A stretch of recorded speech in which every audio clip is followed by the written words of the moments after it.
चलिए अब बात करेंगे सौरभ का सरेंडर।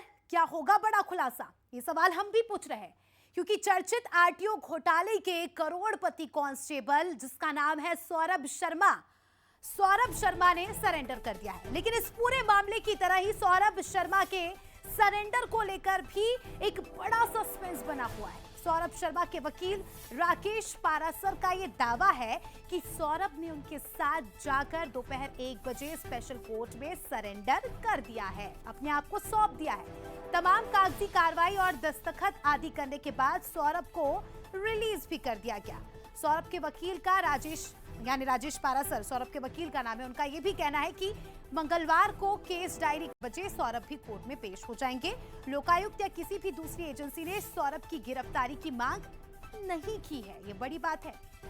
इधर इस खबर के आने के बाद कोर्ट के सामने अजीब से हालात बन गए। लोकायुक्त की टीम कोर्ट में पहुंची, लेकिन उसने इतना ही कहा कि सौरभ ने सरेंडर के लिए आवेदन किया है। वो इस समय कहां है इसकी जानकारी किसी के पास नहीं। इधर सौरभ के वकील का कहना है कि वो मंगलवार को फिर से कोर्ट में पेशी के लिए जाएगा। सवाल यही कि आखिर सौरभ ने सरेंडर कर दिया है तो वो है कहां।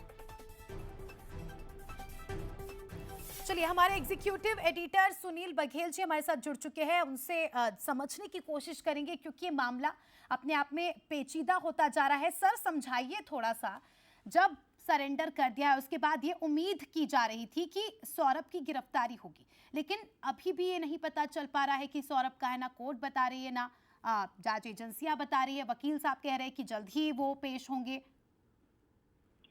देखिए अश्मिता, पूरा मामला बड़ा इंटरेस्टिंग हो गया है। एक तरह से देखने से ये बड़ा कंफ्यूजिंग लगता है कि मीडिया में कई अधिकारी कह रहे हैं कि वो सरेंडर नहीं हुआ है या हमारे पास नहीं है, और फिर सवाल उठता है कि यदि सरेंडर हुआ है तो फिर जो एजेंसियां उसे ढूंढ रही थी उन्होंने उसे गिरफ्तार क्यों नहीं किया। और तो मैं आपको बता दूं कि सिलसिलेवार ढंग से बताता हूं कि इसमें कहीं भी कुछ भी गलत नहीं है।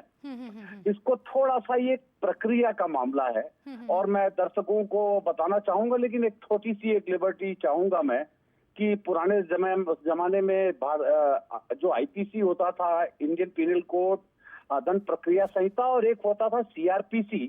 तो सीआरपीसी की जो भारतीय जो न्याय प्रक्रिया संहिता आ गई है उसके नए प्रोविजन धाराएं बदल करके, वो मुझे नहीं मालूम है, लेकिन पुराने लोगों को पता होगा कि जब जमानत का आवेदन होता था तो सीआरपीसी 439, ऐसे ही 437 है। तो ये सिर्फ प्रक्रिया के, जिनको लोगों को पता नहीं है उस प्रक्रिया के कारण ये भ्रम की स्थिति उत्पन्न हो रही है। धारा सीआरपीसी 437 में प्रोविजन है कि जब कोई, मान लीजिए कि कोई व्यक्ति सरेंडर करता है तो आप मजिस्ट्रेट की स्थिति समझिए कि मजिस्ट्रेट के सामने जब वो सरेंडर करता है तो उसके पास उसे अभिरक्षा में रखने का, नहीं रखने का, उसके पास यदि कोई आवेदन नहीं है तो वो क्या करता है कि वो उसका आवेदन स्वीकार कर लेता है, कागजी तौर पर वो सरेंडर हो जाता है और फिर संबंधित एजेंसी को वो सूचना भेजता है, उनसे वो केस डायरी मंगवाता है। तो सौरभ के मामले में भी यही हुआ कि सरेंडर का आवेदन, तो यहाँ वकील सही है, सौरभ के सरेंडर का आवेदन लगाया गया। अब चूंकि वो जमानती है, गैर जमानती है, या जो एजेंसी है उसको उसकी जरूरत है नहीं है, ये एजेंसी तय करेगी।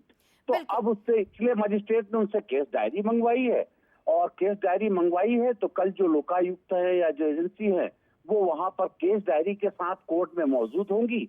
तब तक के आरोपी को भी कहा गया है, क्योंकि उसे अभिरक्षा में कैसे ले सकता है जब कोर्ट के सामने कोई प्रकरण ही नहीं है, तो वो सीधे सीधे अभिरक्षा में कैसे ले सकता है। लेकिन उनके द्वारा कहा गया है कि उनकी जरूरत है, एजेंसियां उन्हें ढूंढ रही है छापे के संबंध में, इसलिए हम ये जमानत का ये आवेदन, जमानत के साथ ये उन्होंने आवेदन किया है। नजर बनाए रखिएगा और जैसा भी अपडेट आता है दर्शकों को देते रहिएगा। फिलहाल के लिए आपका शुक्रिया जुड़ने के लिए और जानकारी के लिए।